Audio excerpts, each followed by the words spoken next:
السلام علیکم ورحمۃ اللہ وبرکاتہ۔ بسم اللہ والحمد للہ والصلاة والسلام علی رسول اللہ، اما بعد۔ سنن نبی داود، حدیث نمبر 145، باب تخلیل لحیہ، داڑھی میں خلال کرنے کا بیان۔ پہلے نمبر پر داڑھی رکھنا فرض ہے۔ داڑھی فطرت اسلام میں سے ہے، فطرت میں سے ہے۔ الحمدللہ یہ انسان کی عزت ہے، انسان کا وقار ہے، انسان کا احترام اور شرف ہے داڑھی میں۔ اللہ اکبر۔ مسلمان سستی کا شکار ہیں، داڑھی رکھنا فرض ہے، داڑھی فرض ہے۔ بعض چیزیں غلط مشہور ہیں ہمارے معاشرے میں، جیسے داڑھی سنت ہے، نکاح کرنا سنت ہے۔ اچھا وہ کہتے ہیں جی دیکھو نا سنت ہے، اور بھائی یہ غلط عام چیزیں ہیں، یہ عام ہماری عوام کے ہاں یہ غلط باتیں مشہور ہیں۔ داڑھی رکھنا فرض ہے، شادی کرنا بھی فرض ہے۔ اچھا کتنے مسلمان داڑھی اس لیے نہیں رکھ رہے، یہ جی سنت ہے، اور شادیاں باقی کر رہے ہیں۔ وہ بھی چھوڑو نا، پھر شادی بھی چھوڑو۔ جیسے تم نے داڑھی کا لفظ سنت کہہ کر مذاق اڑایا، داڑھی کو چھوڑا، شادیاں بھی نہ کرو پھر۔ یہ بطور تنبیہ اور سمجھانے کے لیے بات کر رہا ہوں، داڑھی رکھنا فرض ہے۔ اللہ اکبر۔ اس مسلمان کی زینت ہے، مسلمان کا وقار ہے۔ بے شمار دلائل و براہین داڑھی کی فرضیت پر موجود ہیں۔ داڑھی مکمل رکھنی ہے۔ سیدنا و محبوبنا محمد رسول اللہ صلی اللہ علیہ وسلم نے داڑھی پوری رکھی، ساری زندگی ایک بال بھی نہیں کٹوایا۔ تو ہمیں بھی یہی حکم ہے، اطیع اللہ و اطیع الرسول، داڑھی رکھو، داڑیاں لمبی کرو، داڑیاں بڑھاؤ۔ یہ احادیث کے الفاظ ہیں جن کا میں معنی بیان کر رہا ہوں۔ تو داڑھی کٹانا یہ ٹھیک نہیں ہے، غلط ہے، داڑھی چھوڑنی ہے۔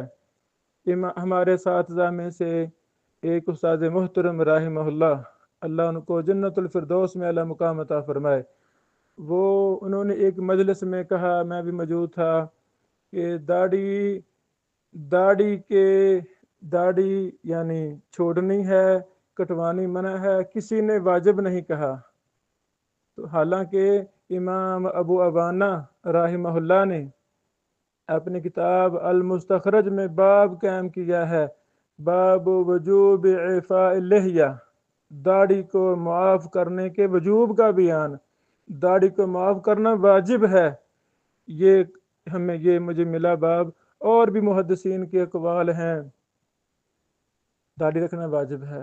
ابھی چند دن پہلے ایک اور فلسفہ سننے کا موقع ملا ایک اپنے شاگرد سے۔ وہ مجھے کہنے لگے کہ جی داڑھی رکھنا فرض ہے، داڑھی رکھنا فرض ہے، وہ رکھ لی ہے، اب کتنی رکھنی ہے؟ تھوڑی بھی رکھ لو تو فرض ادا ہو گیا، باقی کٹوا لو فرض ادا ہو گیا۔ میں نے ان کو مثال دی، او بھائی جان یہ شیطانی فلسفہ ہے، داڑھی رکھنا فرض ہے اور پوری رکھنا فرض ہے۔ داڑھی رکھنا فرض ہے اور پوری رکھنا فرض ہے، جس طرح محمد رسول اللہ صلی اللہ علیہ وسلم نے داڑھی رکھی، پوری رکھی۔ میں نے بھائی کو سمجھایا، بندہ عشاء کی نماز میں شامل ہو جائے، کل 4 رکعتیں ہیں، بس 2-3 پڑھ کے آ جائے، نماز میں شریک ہو گیا، فرض ادا ہو گیا، پوری نہ پڑھے تو پھر کیا ہے؟ ان کو بات سمجھ لگی شاید۔ یعنی یہ تو فضول فلسفہ ہے، بھی داڑھی رکھنی فرض ہے، اب بندہ کٹوا لے تو ٹھیک ہے، فرض پورا ہو گیا ہے، ایسی بات ہی نہیں، یہ فضول فلسفے ہیں۔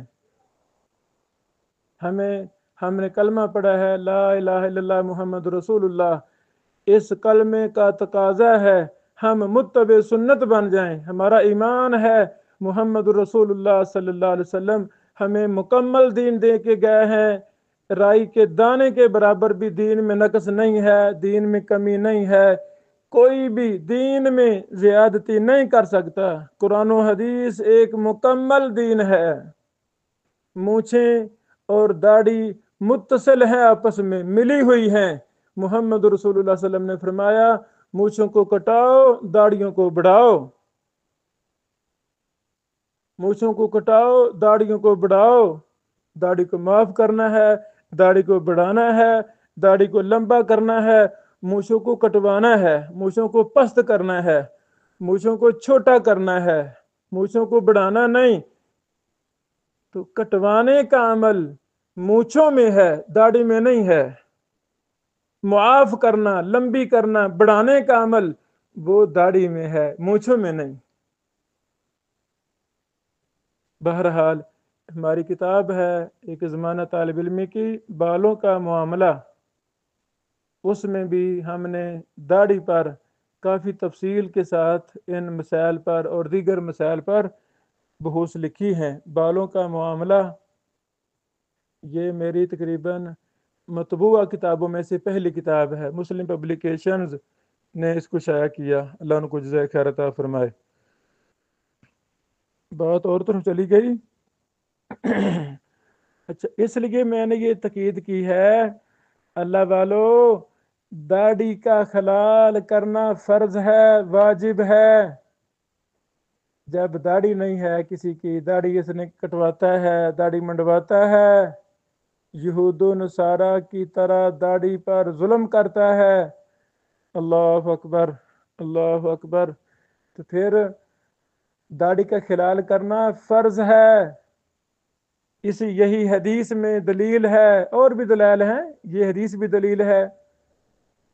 تو ایسا جو داڑھی منڈواتا ہے گویا کہ وہ ایک بہت بڑے فرض کا تارک ہے، اللہ اکبر۔ داڑھی منڈوانے والا شخص وضو میں داڑھی کے خلال کیسے کرے گا؟ وہ ایک فرض کا تارک ہے۔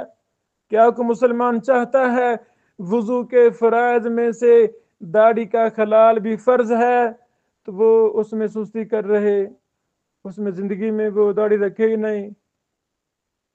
اللہ تعالی ہماری صلاح فرمائے، اللہ تعالی ہماری صلاح فرمائے، آمین۔ شیطانی ہلے بہانے لوگوں کے ذہنوں میں ہیں، جی خارش ہوتی ہے، یہ ہوتا ہے، وہ ہوتا ہے، یہ سب فضول باتیں ہیں، سب شیطانی باتیں ہیں۔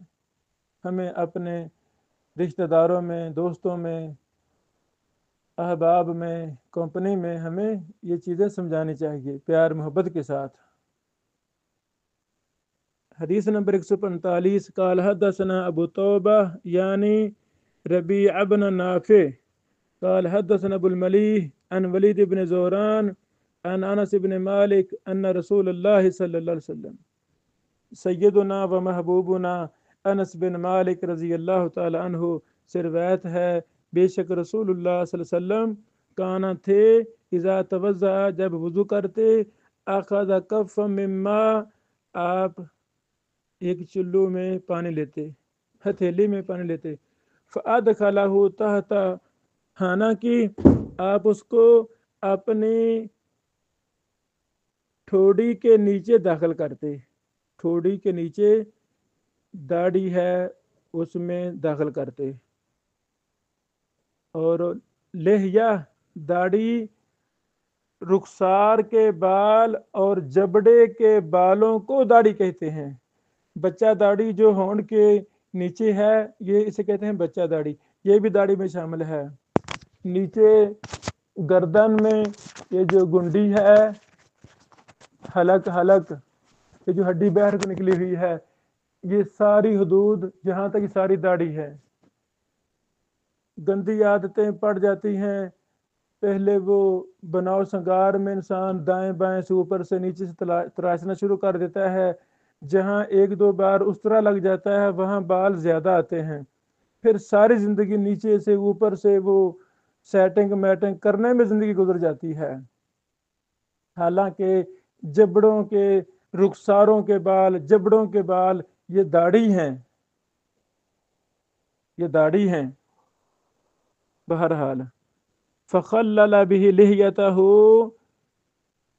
آپ نے اس کے ساتھ داڑھی کا خلال، آپ داڑھی کا خلال کرتے، وقال، اور فرماتے، ہاکذا امرنی ربی عز وجل، مجھے میرے رب نے ایسے ہی حکم دیا ہے، اللہ نے مجھے حکم دیا ہے داڑھی کا خلال کرنے کا، اللہ نے حکم دیا ہے، حکم اللہ کا ہو، اللہ کے رسول صلی اللہ علیہ وسلم کا ہو، وہ فرضیت پر دلالت کرتا ہے، اللہ کہ کوئی قرینہ صارفہ مل جائے۔ ہمارے پاس کوئی قرینہ نہیں ہے جس سے ثابت ہو رہا ہو کہ داڑھی کا خلال نبی پاک علیہ السلام نے زندگی میں کبھی نہیں بھی کیا، ایسا قرینہ ہے ہی نہیں۔ الحمدللہ، ہاکذا امرنی ربی عز وجل، یہ صحیح حدیث ہے، یہ اس مسئلہ میں دلیل ہے، برہان ہے کہ داڑھی کے خلال کرنا فرض ہے۔ یہ ذکر کرنے کے بعد امام ابو داود رحمہ اللہ لکھتے ہیں، قال ابو داود والولید بن زوران، اور ولید بن زوران روا عنہ حجاج بن حجاج، اس سے حجاج بن حجاج نے بیان کیا، وہ ابو الملی الرقی، اور ابو الملی الرقی نے بھی اسے بیان کیا۔ اللہ اکبر، یہ تھا حدیث اور اس کا ترجمہ۔ اب ہم سند پر دراسہ کرتے ہیں۔ پہلی بات، اس حدیث کی سند کے سارے راوی ثقہ ہیں، بخاری کے راوی ہیں۔ ابو داود کی حدیث جو بھی ہم نے پڑھی، ہاکذا امرنی ربی عز وجل، اس حدیث کے سارے راوی ثقہ ہیں، صحیح بخاری کے راوی ہیں، ولید بن زوران کے برخلاف، ولید بن زوران کے علاوہ ولید بن زوران بخاری کے راوی نہیں ہے، یہ مختلف فی راوی ہے، تفصیل آگے ہم بیان کرتے ہیں۔ اس حدیث کے متعدد طرق ہیں اور شواہد ہیں جن کی بنا پر یہ حدیث صحیح ہے۔ اگلی بات، پہلے راوی ہیں جو پہلی بار آ رہے ہیں، الحسن بن عمر، الحسن بن عمر الفزاری مولاہم ابو الملی الرقی، یہ راوی کا پورا نام ہے۔ امام احمد بن حنبل رحمہ اللہ نے کہا ثقۃ ضابط لحدیث صدوق، اور ابو زرع نے کہا ثقہ، اور ابو حاتم نے کہا یکتب حدیث، ابن معین نے کہا ثقہ، اور امام ابن حبان نے انہیں الثقات میں ذکر کیا ہے۔ آپ 181 ہجری میں فوت ہوئے۔ تہذیب و تہذیب میں مفصل حالات ہیں، جلد 2 صفحہ 310۔ اگلے راوی ہیں جو پہلی بار آ رہے ہیں ابو داود میں، الولید بن زوران السلمی الرقی،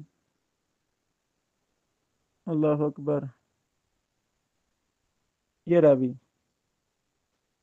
امام ابن حبان نے ان کو الثقات میں ذکر کیا ہے۔ امام اجری کہتے ہیں کہ ابو داود رحمہ اللہ نے کہا لا ندری سامع من انس اولا، ہم نہیں جانتے انہوں نے سیدنا انس بن مالک رضی اللہ عنہ سے سنا ہے یا نہیں۔ امام ذہبی نے کہا لیس بحجہ مع ان ابن حبان وثقہ، امام ابن حجر نے کہا تقریب التہذیب میں انہو لین الحدیث، حافظ ابن حجر نے التلخیص الحبیر جلد 1 صفحہ 415 میں کہا مجہول الحال، امام ابن القطان نے بھی کہا مجہول الحال۔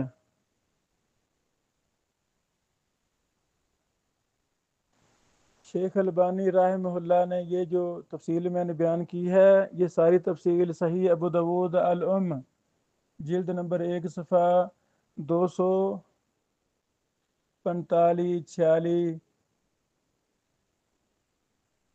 اور 47 48 وغیرہ میں یہ ساری تفصیل ہے۔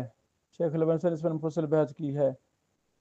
بات کرتے کرتے شیخ البانی صاحب رحمہ اللہ پہلے جنہوں نے اس کو ضعیف کہا ہے ان کا ذکر کرتے ہیں۔ فرماتے ہیں کہ امام ابن حزم نے کہا لا یصح حدیث انس ھذا لأنه من طریق الولید بن زوران وهو مجهول وقضى الله بن القطان بأن الولید مجهول الحال۔ شیخ البانی صاحب کی ذکر کرنے کے بعد شیخ البانی رحمہ اللہ نے یہ عبارت قال ابو محمد ابن حزم یہاں سے لے کر یہ ابن قیم کی عبارت نقل کر رہے ہیں۔ ابن قیم نے التہذیب ابو داود پر جو کام ہے ابن قیم رحمہ اللہ کا جلد 1 صفحہ 107 ہے، یہ ساری عبارت ابن قیم کی ہے۔ ابن قیم نے کیا کہا؟ قال ابو محمد ابن حزم لا یصح حدیث انس ھذا لأنه من طریق الولید بن زوران وهو مجهول وقضى الله ابن القطان بأن الولید ھذا مجهول الحال وفي هذا التعلیل نظر۔ امام ابن قیم الجوزیہ رحمہ اللہ نے کہا یہ جو علت بیان کی جا رہی ہے کہ ولید بن زوران مجہول الحال ہیں، اس علت میں نظر ہے، یہ علت درست نہیں ہے۔ کیوں؟ فإن الولید ھذا، کیونکہ ولید روا عنہ جعفر بن برقان، اس سے جعفر بن برقان نے بیان کیا، وہ حجاج بن منہال، اور حجاج بن منہال نے، وہ ابو الملیح الحسن بن عمر الرقی وغیرہم، یعنی ولید بن زوران سے جعفر بن برقان اور حجاج بن منہال اور ابو الملیح حسن بن عمر الرقی وغیرہ نے بیان کیا۔ ولم یعلم فیہ جرح، اور ولید بن زوران کے بارے میں کوئی جرح نہیں معلوم، کسی نے جرح کی نہیں ہے، اس پر جرح ہمیں نہیں ملی۔ یہاں تک عبارت ختم ہوگی امام ابن قیم رحمہ اللہ کی۔ اس پر تبصرہ کرتے ہوئے شیخ البانی رحمہ اللہ صحیح ابو داود الام جلد 1 صفحہ 246 میں لکھتے ہیں فَكَأَنَّهُ مَالَ إِلَىٰ تَقْوِيَةِ هَذَا الْإِسْنَادِ، گویا کہ امام ابن قیم رحمہ اللہ اس سند کی تقویت کی طرف میل ہوئے ہیں۔ وَهُوَ محتمل، اور یہ کہ احتمال ہے۔ آگے لکھتے ہیں وَالْحَدِيثُ صَحِيحٌ عَلَىٰ كُلِّ حَالٍ، ہر حال میں یہ حدیث صحیح ہے، لِطُرُقِهِ وَشَوَاهِدِهِ كَمَا يَأْتِي، اس کی سندوں کی وجہ سے، شواہد کی وجہ سے، جیسے آگے تفصیل آ رہی ہے۔ اس کے بعد شیخ البانی رحمہ اللہ نے ان طرق کا ذکر کیا ہے اور سندوں کا بھی ذکر کیا ہے۔ وہ آپ یہ ساری چیزیں یہاں پڑھ سکتے ہیں صحیح ابو داود علم میں۔ یہ کتاب بہت اچھی کتاب ہے، یہ نامکمل رہی شیخ البانی رحمہ اللہ سے، جیسے الصحیحہ ضعیفہ ارواء الغلیل میں مفصل شیخ صاحب نے بحثیں کی ہیں، ویسے یہاں بھی بحثیں مفصل کی ہیں۔ پھر شیخ البانی رحمہ اللہ نے توابع ذکر کیے ہیں، توابع پر الگ الگ بحث کی ہے الحمدللہ۔ طرق، شواہد، توابع، یہ سب چیزیں یہاں شیخ صاحب نے ذکر کی ہیں۔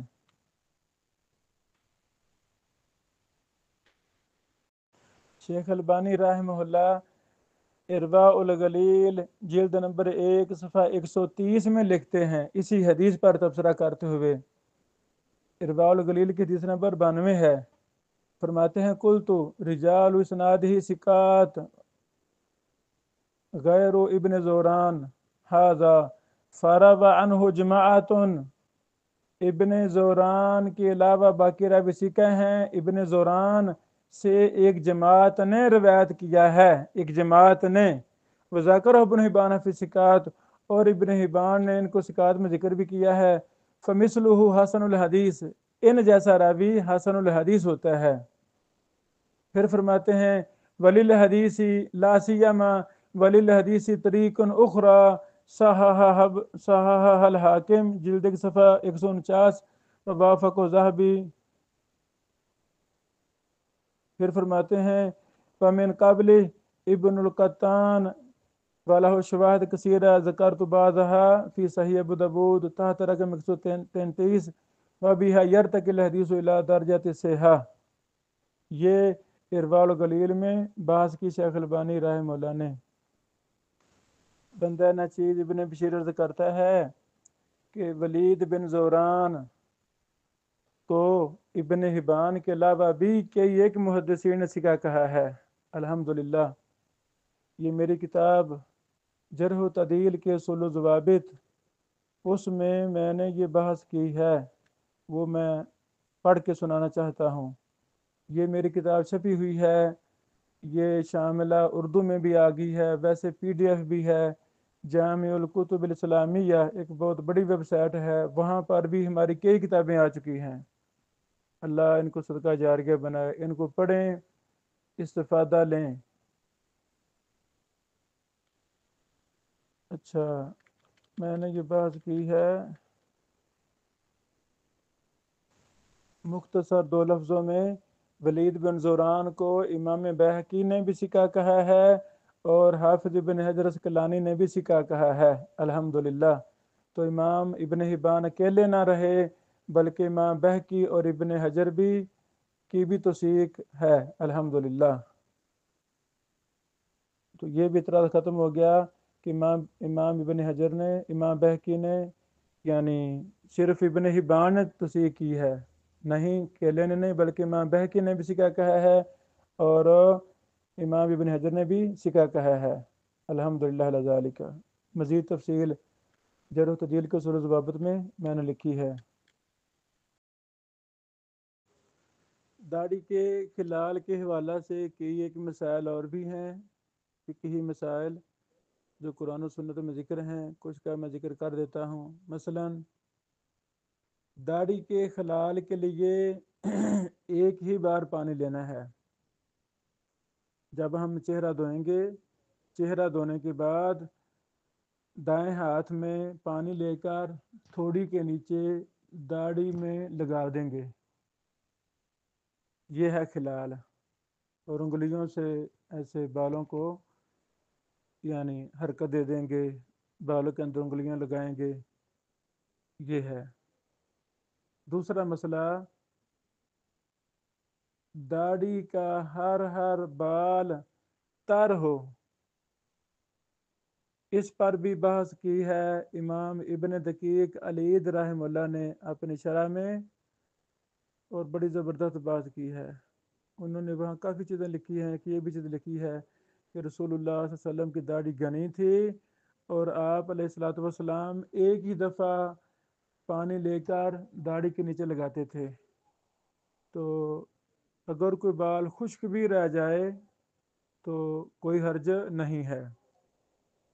ہر بال کو بعض لوگ بیچارے وہ کئی بار پانی لے کر داڑھی کے خلال کرتے ہیں، دائیں سے بائیں سے اوپر سے، یہ ٹھیک نہیں ہے۔ صرف ایک ہی بار پانی لے کر داڑھی کے نیچے لگانا ہے۔ اللہ اکبر۔ اسی طرح مزید ہم بریک بینی کی طرف نکل جائیں کہ داڑھی کا خلال، جیسے ہم نے شروع میں کہا، یہ فرض ہے۔ اس کی فرضیت کے یہ ایک دلائل ہیں، ان میں سے ایک یہ بھی ہے، اللہ تعالیٰ نے قرآن کریم میں فرمایا فاغسلوا وجوہکم، یعنی چہرے کو دھو لو۔ اب چہرے کے اندر کولی کرنا، ناک میں پانی چڑھانا، ناک جھاڑنا، چہرہ دھونا، داڑھی کا خلال کرنا، یہ سب چیزیں شامل ہیں،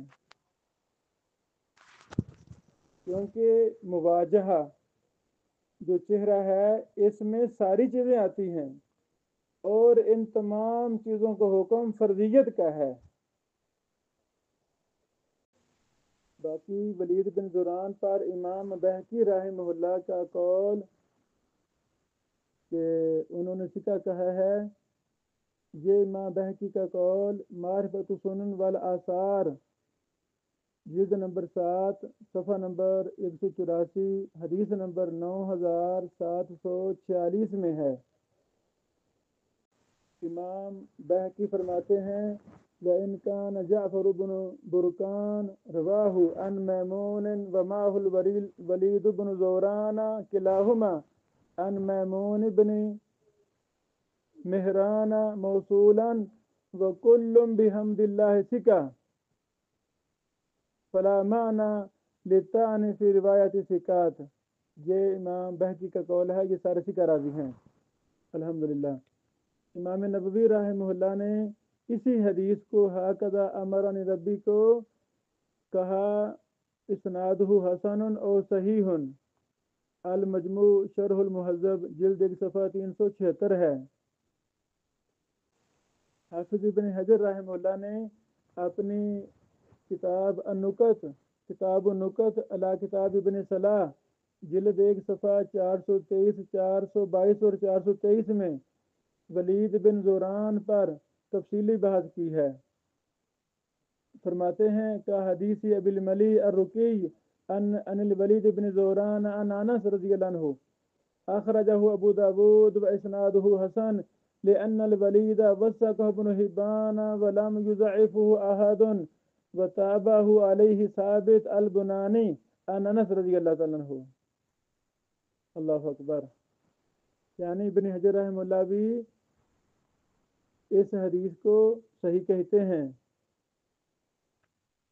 اچھا، اور اس عبارت میں ابن حجر رحمہ اللہ ولید بن زوران کا دفاع کر رہے ہیں۔ ابن حبان نے ثقہ کہا ہے اور کسی نے ضعیف نہیں کہا، مطابق وغیرہ کا ذکر کیا ہے۔ یاد رہے کہ ابن حجر رحمہ اللہ نے النکت لکھنے سے پہلے تقریب التہذیب لکھی تھی، اور تقریب التہذیب میں حافظ ابن حجر رحمہ اللہ نے ولید بن زوران کو لین الحدیث قرار دیا تھا۔ اچھا، اب جب ہم دیکھتے ہیں کہ امام ابن حجر نے تقریب التہذیب کے بعد جو کتاب لکھی النکت، اس میں دفاع کیا ولید بن زوران کا، اور پھر ہمیں امام بہقی کی توثیق بھی مل گئی ہے، تو الحمدللہ جب ایک مصنف اور محدث کا بعد والا حکم ملے وہی لیا جاتا ہے اور وہی معتبر ہوتا ہے۔ اسی طرح امام ذہبی رحمہ اللہ نے الکاشف جلد نمبر 2 صفحہ 351 میں کہا ثقہ۔ اللہ اکبر۔ خلاصہ یہ ہوا کہ ولید بن زوران کو امام ابن حبان نے ثقہ کہا، ثقات میں ذکر کیا، اور ابن حجر نے بھی ثقہ کہا، امام بہقی نے بھی ثقہ کہا، امام ذہبی نے بھی ثقہ کہا، تو الحمدللہ یہ راوی ثقہ ہے، اس کی روایت معتبر ہے۔ ولید بن زوران کا سیدنا انس بن مالک سے سماع ثابت ہے، صحیح ثابت ہے الحمدللہ، اس پر کسی بھی محدث نے انکار نہیں کیا۔ بطور فائدہ یہ عرض ہے، ہمارے دور کے ایک بہت بڑے محقق، محدث، مفتی، میری مراد فضیلت شیخ ابو عبد الرحمن محمد رفیق طاہر حافظہ اللہ، اللہ تعالیٰ نے ہر فن کے اندر بہت زیادہ رسوخ عطا فرمایا ہے۔ ان کی ویب سائٹ ہے رفیق طاہر.com کے نام سے، وہاں ان کے کتابیں، مضامین، فتاوی جات، دروس وغیرہ سب کچھ موجود ہیں۔ وہاں شیخ کا ایک مضمون داڑھی کا خلال اس نام سے یہ بھی موجود ہے، وہ میں کلاس روم میں PDF بھی بھیج رہا ہوں۔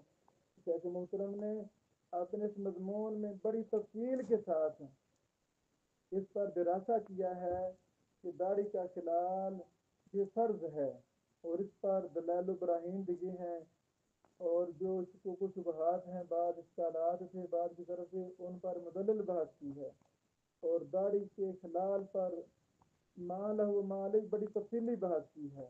یہ مضمون پڑھنے کے لائق ہے، وہ میں کلاس روم میں بھیج رہا ہوں، اسے پڑھا جائے۔ بارک اللہ فیکم۔ السلام علیکم ورحمۃ اللہ وبرکاتہ۔